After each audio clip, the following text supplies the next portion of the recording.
삼국지. 이 유행가가 된 황건적의 노래. 나귀는 북쪽을 향해 가고 있었다. 안장 위의 마원이는 이따금씩 남쪽을 바라보며 중얼거렸다. 놈들이 아직 따라오지 않으니 어찌된 일인가? 반월창을 메고 나귀를 뒤따라가는 부하 가몽이 말했다. 어디선가 길을 잘못 들었는지도 모릅니다. 아무튼 기주에 가면 만나게 되겠죠. 아무래도 도적 패거리에 대해 이야기하는 것이겠지. 유비는 생각했다.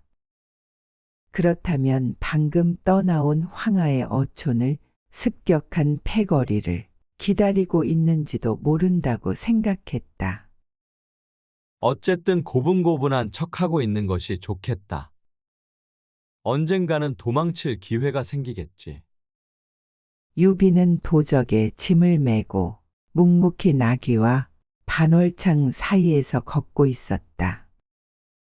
언덕과 강과 벌판을 따라 꼬박 나흘이나 쉬지 않고 걸었다.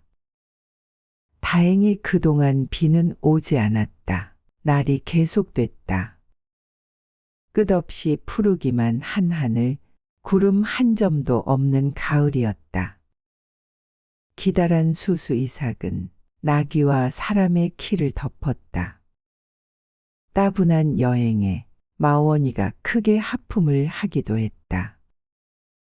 가몽도 나른한 듯 꾸벅꾸벅 졸면서 건성으로 발을 돌리고 있었다.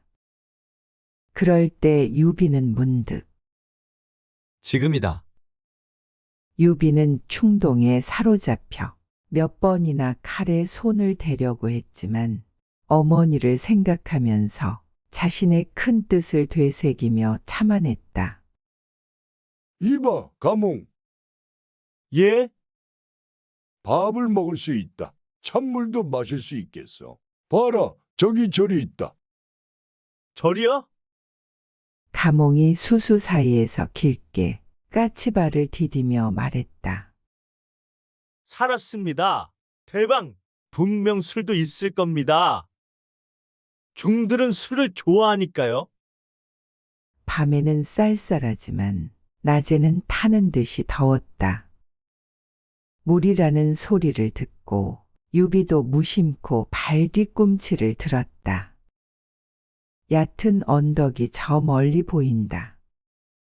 언덕을 둘러싸고 솔밭과 연못이 있다. 연못에는 붉은 연꽃, 하얀 연꽃이 가득 피어 있었다. 거기 돌다리를 건너 쓰러져 가는 젊은 앞에서 마원이가 나귀에서 내렸다. 젊은의 한 짝은 부서지고 다른 한 짝은 형태만 남아 있었다. 거기에 누런 종이가 붙어 있는데 다음과 같은 글귀가 씌어 있었다. 푸른 하늘은 이미 죽었으니 황건의 장부가 당연히 섰네. 갑자년의 천하가 크게 기라리라. 대현양사 장각. 대방 보십시오. 여기도 우리 맹약에 부가 붙어 있군요. 이 절도 우리 황건당에 속해 있습니다. 누구 있느냐? 그런데 아무리 불러봐도 아무도 나오지 않는데요. 다시 한번 불러봐라. 여봐라, 아무도 없느냐? 외치면서 어둠침침한 법당 안을 들여다보았다. 아무것도 없는 법당 한복판에 뼈와 가죽만 앙상하게 남은 노승이 의자에 앉아 있었다. 그러나 노승은 자고 있는지 죽었는지 미라처럼 얼빠진 눈을 대들보로 던진 채 한참을 대답을 하지 않는다. 이봐, 늙은이. 가몽은 반월창 자루로 노승의 정강이를 후려쳤다. 노승은 힘없이 눈을 겨우 뜨고서 눈앞에 있는 가몽, 마원의 유비, 셋을 알아보았다. 먹을 거 있지. 우리는 여기서 배를 채워야겠다. 빨리 준비를 해라. 없다. 노승은 밀랍 같은 창백한 얼굴을 힘없이 저었다. 없어? 이만한 절에 먹을 게 없을 리 없잖아. 우리를 뭘로 보는 거야? 머리에 노란 두건을 봐라. 대현양사 장강님의 방장, 마원이라는 분이시다. 저를 뒤져서 만일 먹을 게 나오면 목을 베도 좋으냐? 좋을 대로. 노승은 고개를 끄덕였다. 마원이는 감흥을 돌아보며 말했다.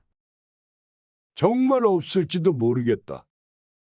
아주 차분한 것이 꺼림칙하군.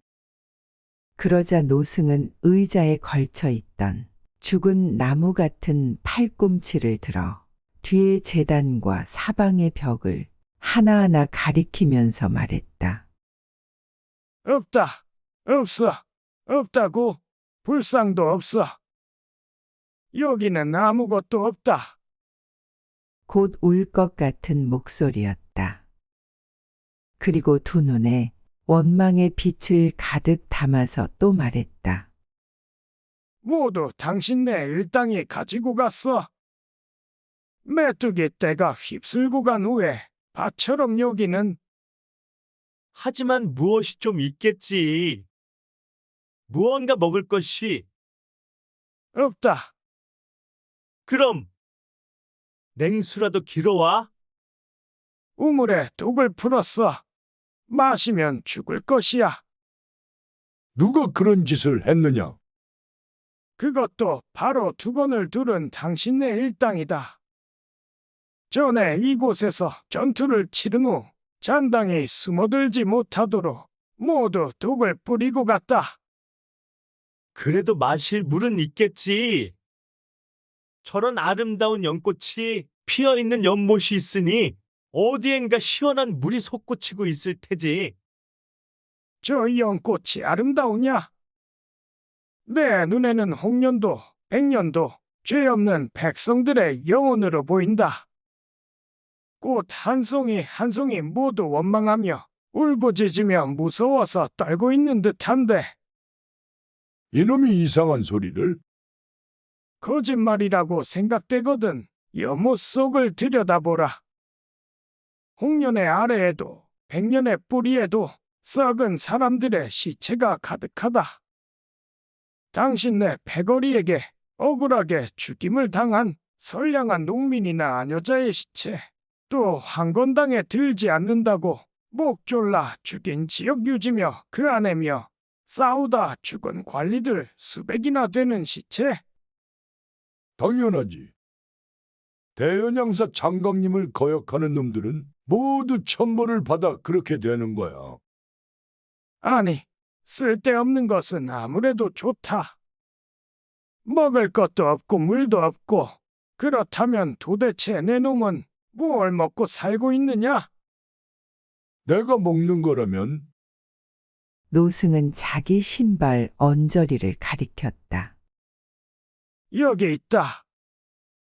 마원에는 무심코 바닥을 내려보았다. 뿌리를 씹은 풀이며 벌레의 다리며 쥐의 뼈들이 너저분하게 흩어져 있었다. 어쩔 수 없군. 향응은 다음으로 미루겠다. 이봐, 유비의 감옥 그만 가자. 그들은 법당에서 나가려고 했다. 그러자 그때 비로소 도적의 시중을 들고 있는 유비의 존재를 깨달은 노승은 뚫어지게 청년 유비의 얼굴을 바라보았다. 그러다가 갑자기 아, 하고 뒤통수를 얻어맞은 것처럼 외마디 비명을 지르며 의자에서 벌떡 일어났다. 노승의 크게 놀란 움푹 파인 눈은 유비의 얼굴을 바라보며 깜박이지도 않았다. 이윽고 혼자서 음하고 신음 소리를 내며 무엇을 생각했는지 말했다. 당신이야. 노승은 무릎을 꿇고 바닥에 엎드려 마치 문수보살이라도 본 것처럼 여러 번 절을 그치지 않았다. 노승, 왜 이러십니까? 유비는 무엇에 홀린 기분이 들어 그의 손을 잡으며 말했다. 노승은 그의 손이 닿자 더욱 기쁘고 고마워 눈물을 흘리며 이마를 바싹 밀었다. 젊은이, 나는 오랫동안 기다리고 있었소. 내가 기다리던 사람이 바로 당신이요. 당신이야말로 미쳐서 날뛰고 있는 무리들을 척결하고 암흑의 나라를 즐거움의 땅으로 만들고 어지러운 이 세상의 길을 보이며 도탄의 구렁텅이에서 백성들을 구해 내실 분이 틀림없소. 터무니없습니다. 저는 탁현 시골에서 헤매다가 온 가난한 돗자리 장수일 뿐입니다. 노승, 놓아주십시오. 아니요, 그대의 얼굴에 분명히 나타나 있어. 청년 들려주시오. 그대의 조상은 황제의 후손이거나 왕후의 피를 받았을 것이오. 아닙니다. 유비는 고개를 좌우로 흔들었다. 아버님도 할아버님도 누상촌의 백성이었습니다. 또 윗대는 모릅니다. 모르면 내 말을 믿어도 좋소. 그대가 차고 있는 칼은 누구에게서 물려받았소? 돌아가신 아버님의 유품입니다. 그 칼은 아주 오래전부터 집에 있었을 거요. 낡아서 볼품은 없지만 그것은 보통 사람이 차는 칼이 아니오. 난간 구슬이 달려 있었을 것이고 칼띠에는 가죽이나 비단 허리띠도 되어 있었을 것이오. 그것은 왕의 패검이라고 부르오. 하여튼 칼날도 둘도 없는 명검임에 틀림없어. 써본 일이 있어? 법당 밖으로 먼저 나갔는데 뒤에서 유비가 따라 나오지 않으므로 발길을 멈추고 있던 도정 마원이와 가몽은 노승이 중얼거리는 말을 귀 기울여 들으며 돌아보고 있었다. 하지만 인내심이 한계에 달해 고함쳤다. 이놈 육아야? 여태까지 무얼 꾸물거리고 있는 거야? 짐을 메고 빨리 와? 노승은 계속 무슨 말을 중얼거리고 있었는데 마원이의 고함에 놀라 그만 입을 다물었다. 유비는 그 바람에 법당 밖으로 나왔다.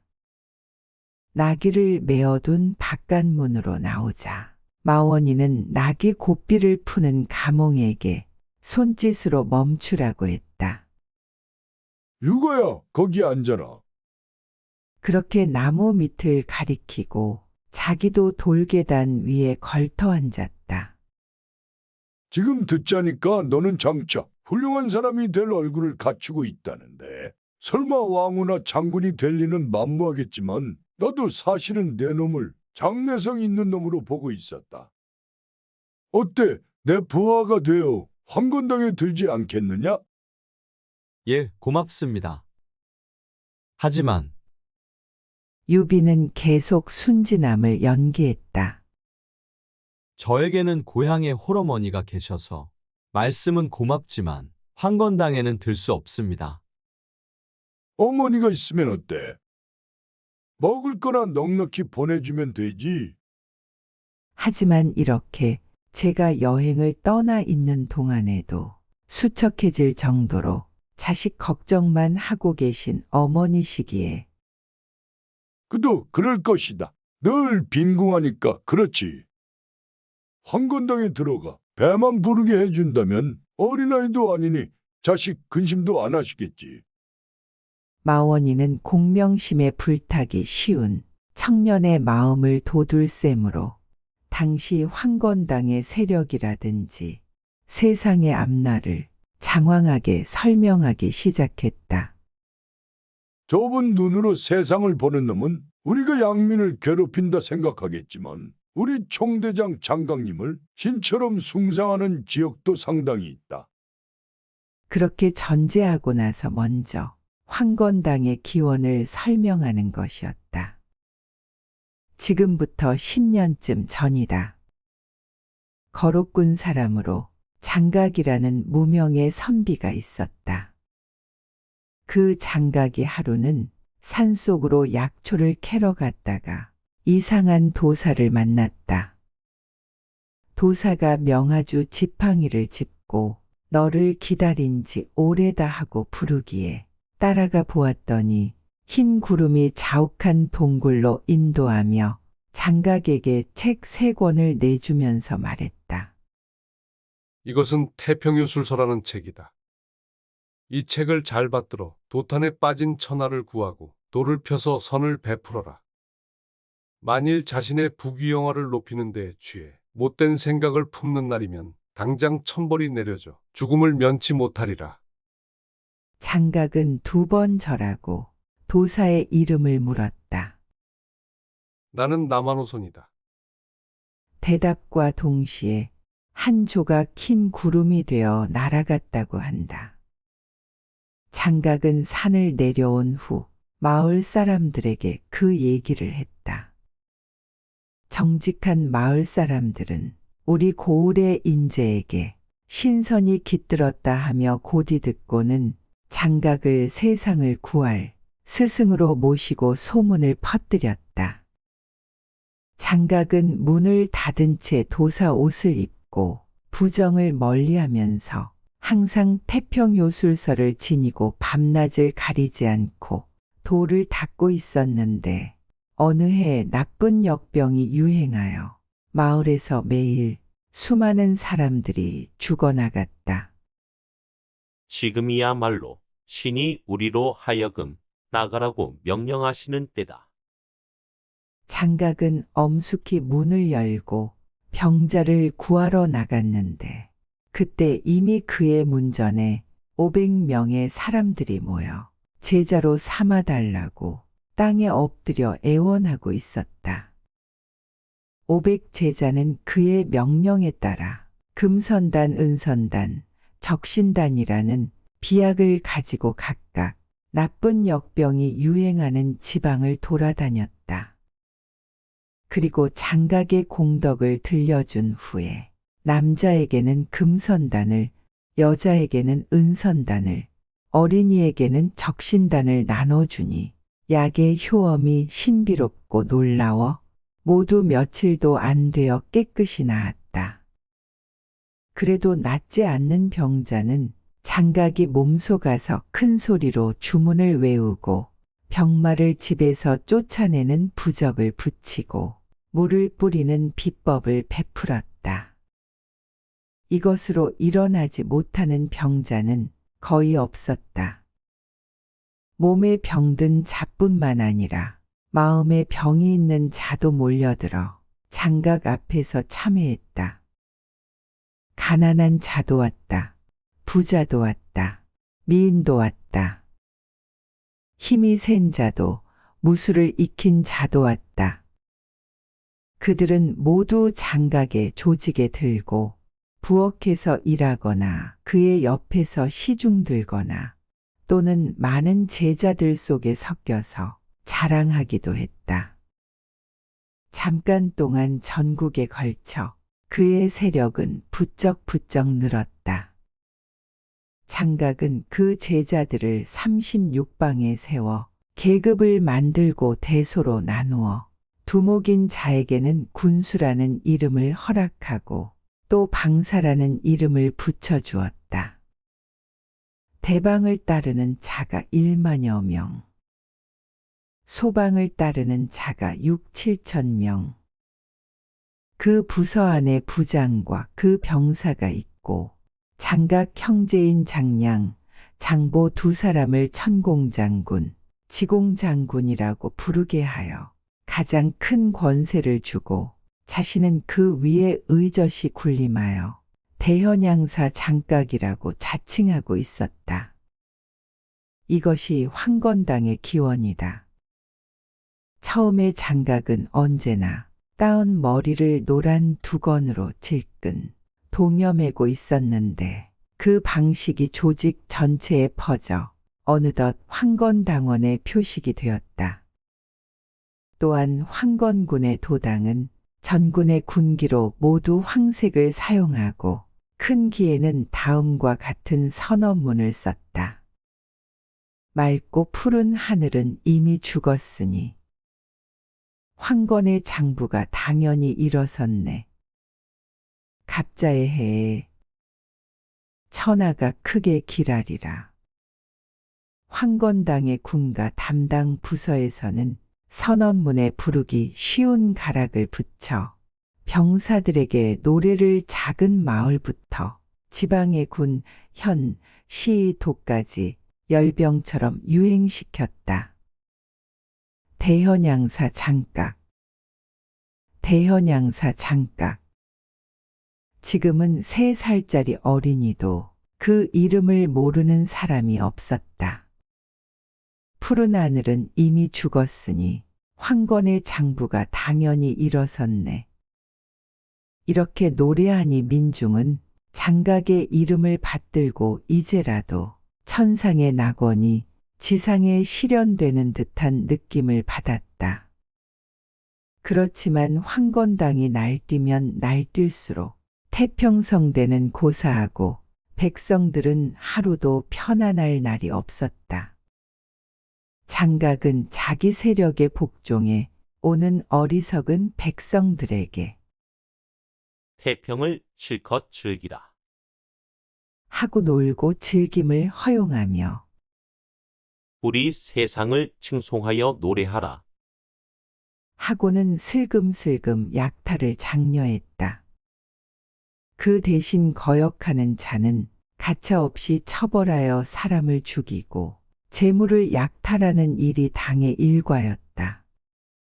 지역의 유지와 지방의 관리도 막을 방도가 없어 황제가 있는 낙양으로 급히 원군을 청하는 일이 빈번했지만 지금 한나라 황제의 궁궐은 부패와 내분으로 크게 어지러워 지방의 군대를 보낼 형편이 못 되었다.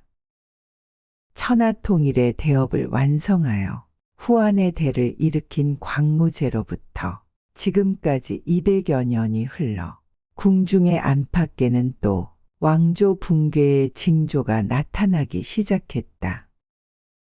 11대 황제인 환제가 세상을 떠나고 12대의 제위에 앉은 영제는 아직 13살의 어린이며 보필하는 중신들은 어린 황제를 속이고 조정의 기강을 엉망으로 만들어 간신들이 세력을 휘어잡고 진실한 인재는 모조리 초야로 쫓겨나는 상태였다.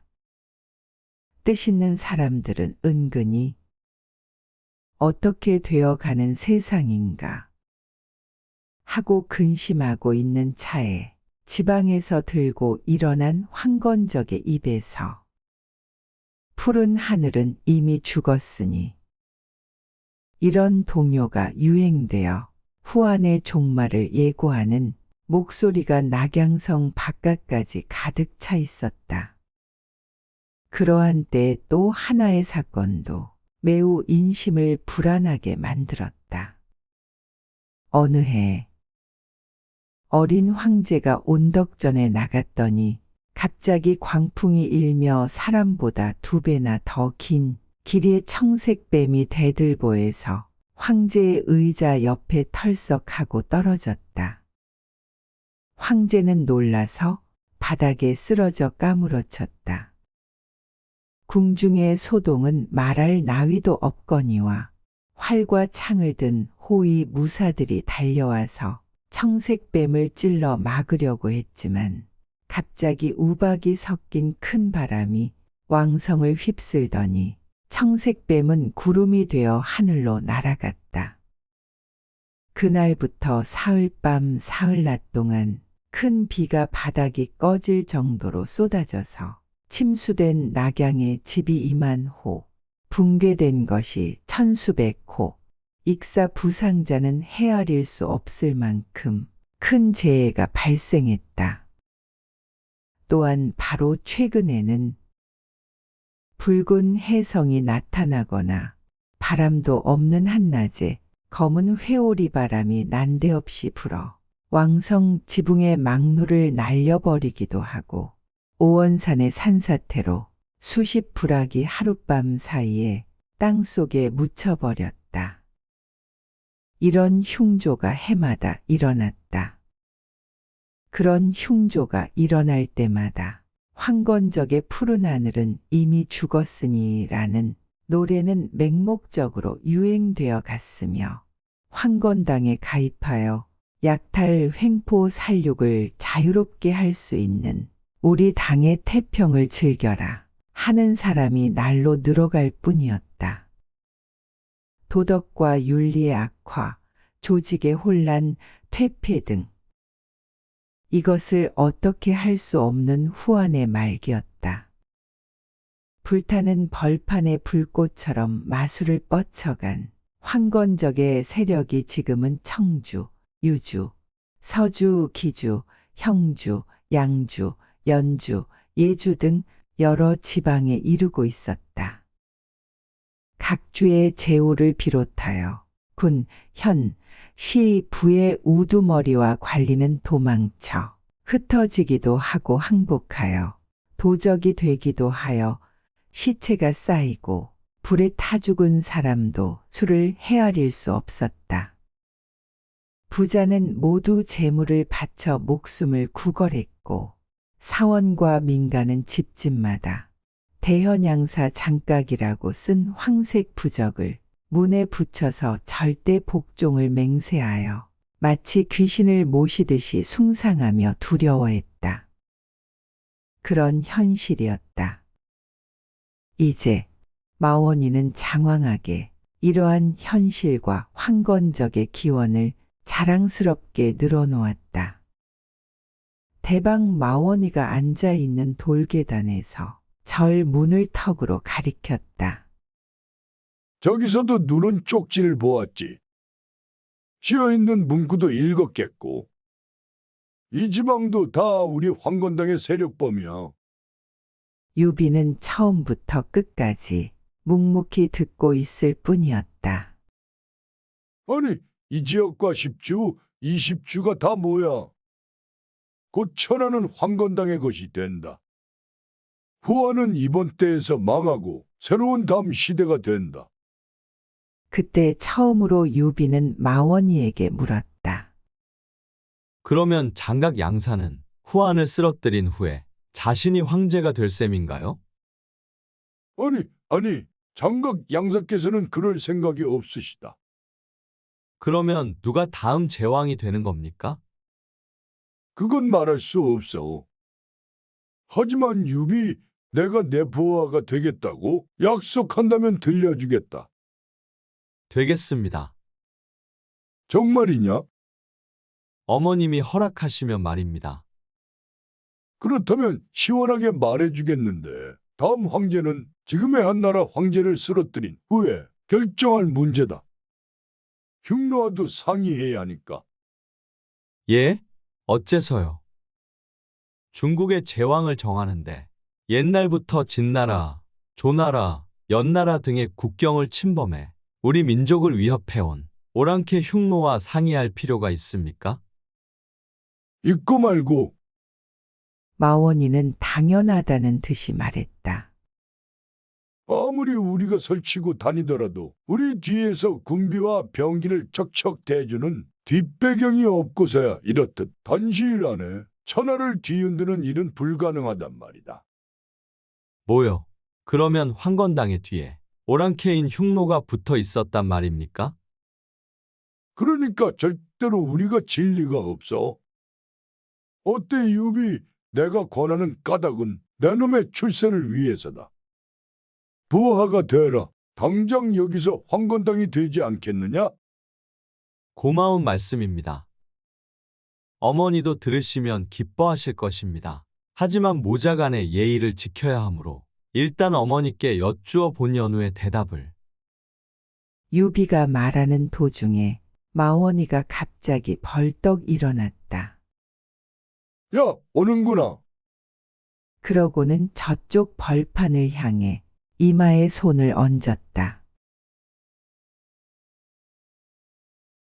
구독을 눌러주시면 빠르게 삼국지 다음화를 감상할 수 있습니다.